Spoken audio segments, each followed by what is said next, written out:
اگه ما از شما بخوایم که بر ما غوره بتین نه چقدر غوره میتین برام؟ هر قدری که دلت باشه. نه تو برو ببینم که چقدر سخاوت میکنی.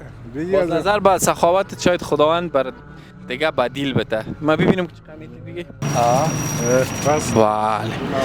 دو نفر آره باش من حساب میکنم چند دانه است. خب یک تا دو تا سه تا چهار تا 5 تا 12 13 14 دانه سکی یک تا دو تا سه تا چهار تا 5 تا 11 12 13 14 این نظر به سخاوت خودت چی؟ یک 50 تا برات انداخته. نه خب یک خیلی باشه ما باشه یک دانه از زیر بشویم ببینم که چطور مزه میته زیاد